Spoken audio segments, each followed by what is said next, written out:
neither real Muslims, at least in the way we appear and we relate to our order and we conduct our social life, neither we are also people of other, how do you call it, religious denominations because of the confusion that we witness, in the way that we conduct our life. But what can you do if you're living in a so-called westernized communities, societies like our own one? You have to go out to school. You have to go out to work. You cannot stay at home. Even if you want to go to pray, you have to go to the mosque. You understand? You cannot lock yourself up at home. So this, this phenomena which you come across with, you are not responsible for. In my humble opinion, Allah is forgiven. But remember, like the tradition says, "Al-nazratul ula laka wa thaniyatu alayka." You met a almost halfway naked woman on the street. Incidentally, your eyes jump on her. That's forgiven. But if you look at if your eyes, catch up with her or caught up with her, and you got attracted, naturally, and then you gave another look, another sharp look, and look again, and then you started, it's because of nicety, or it's because of a shaitan. It's not shaitan, it's not nicety, it's because of you. Okay. You understand? You can easily avoid looking at certain, appearances, wallahu alam, if you are willing to do so. Okay. Yeah. As a Muslim, is it acceptable, is it morally acceptable to attend the wedding or the naming ceremony of illegitimate children? Yes, no, morally speaking, it's good that you mentioned the word morally. Some of the problems that we encounter in our society are more of moral issues than legal issues.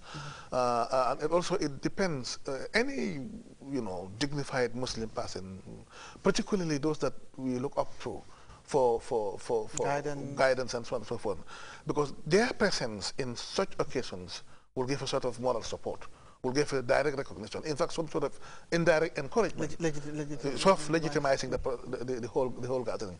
So therefore, it is not morally right for any dignified or well-respected or committed Muslim to attend such ceremonies. Okay.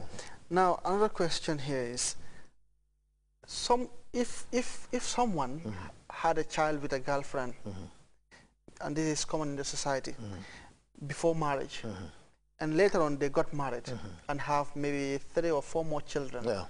Now, naturally, what will happen is, after the marriage, the case of the first child is usually hidden. Yes. Do you understand? Yeah, yeah. Now, after the death of the man, when the inheritance is about to begin, those who don't know, the Grts and the scholars will consider all these children as legitimate children. Yeah, yeah. Now, you'll have some people in the same community, in the same household sometimes, who will know the fact, but will keep the fact quiet, themselves, quiet, and allow the sleeping dog lie. Yeah. Now, what is Islam's take on that? Well, you see, that is a very, very big problem in our society, and a typical Gambian will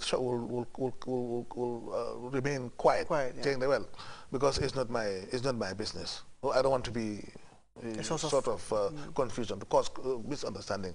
But the truth must be told. And sometimes this particular attitude could lead the imam or the qadi or the distributor or the one that comes to conduct the miras into a big problem.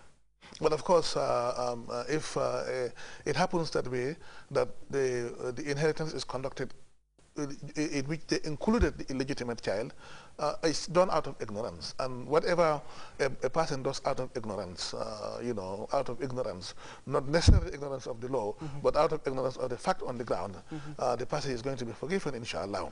But it is therefore very important, and that is why people who are invited, particularly imams, the qadis, and the ustazs that come to conduct miras, before they shouldn't jump to the conclusion. They must take their time. They must keep on asking to ensure that they're given the facts are presented to them correctly, so that they are not led into mistake. But if and another thing that I want to say is this: what was haram yesterday will continue to be haram forever, and what is halal today will continue to be halal forever. In other words, the child that was born out of wedlock is an illegitimate child. There is no way, there is nothing that you can do to turn around that situation. But those that are born after marriage, these are legitimate children. There's no way that they can turn around that children. And that is why sometimes you see some of our people in our society, they get into big mistakes by saying that, by sort of rejecting their own legitimate children. In fact, some of them will go to the extent of writing that they should not inherit from their property, which is wrong completely wrong against the teaching of Islam. Inheritance is God-given. It's a God-given right, you know, based on the blood relationship, on the kinship relationship. So therefore, you don't have the right to deny your legitimate child from inheriting you, and likewise, you don't have nobody has the right to include illegitimate child in the inheritance of his property. Okay, there viewers, what we'll do now is to take our first break. Inshallah, when we come back, we'll open you the line so that you can ask and you can call and ask your questions pertaining to our subject of discussion. And please, would like our dear viewers to restrict themselves within the confines of our discussion. Yeah. We'll take this break now.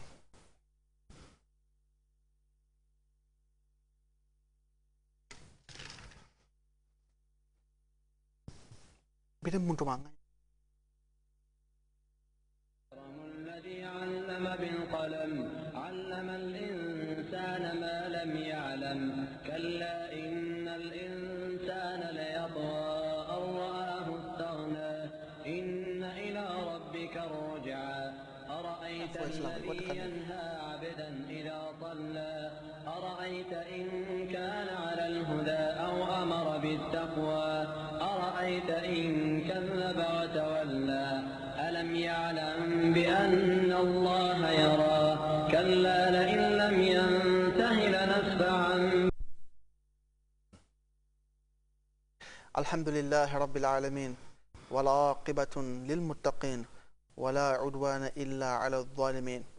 Welcome back there viewers, and inshallah the numbers you can call to ask questions pertaining to what we are discussing today, as we said earlier, is 437-3910 for those of you outside the country, 00220 437-3910 437-3910, and for those inside the Gambia here, the only number you can call is 437-5905 437-5905. We continue with our questions, Ustaz. Now, the last question I asked is inverted this time around. If a man asks his wife to remove her veil or to refuse an Islamic injunction, what should that wife do? No, the woman should not follow, because remember the famous principle of Islamic jurisprudence that la ta'ata li makhluqin fi ma'asiyati al-khaliq. You know, ma kana li mu'minin wa la mu'minatin idha qada Allahu wa rasuluhu amran yakunu khayran min amrihim. A good believing person, you know, has no right to defy God's orders, God's order.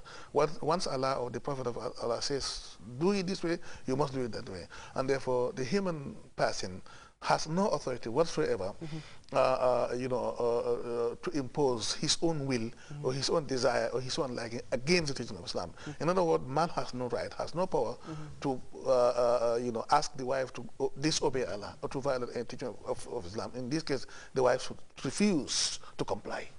And even if it meant divorce? Well, I'm also going to say the same thing, and also it will depend on the nature of the rule which is at risk here. Yes, divorce or withdrawal can come anytime, but I would advise the woman not to rush to withdrawal. Let her take her time. If the husband wants her to do anything which violates the teaching of Islam, she shouldn't rush to withdrawal or divorce.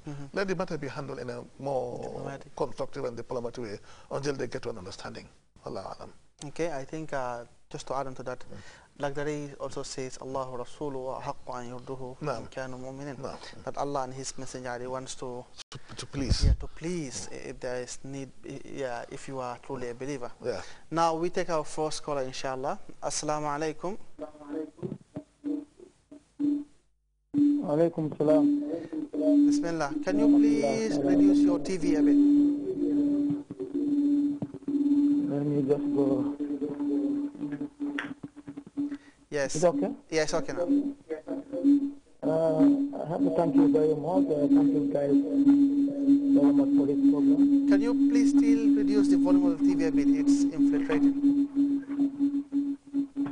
Is it okay now? Yeah, you can talk now. Yeah, I said I have to thank Abu Bakr and my lecturer, Dr. Senghor. Thank you very much. Very much appreciated this program. Thank you very much.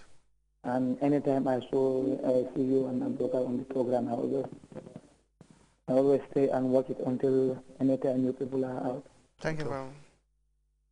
The question I want to ask that was, is it proper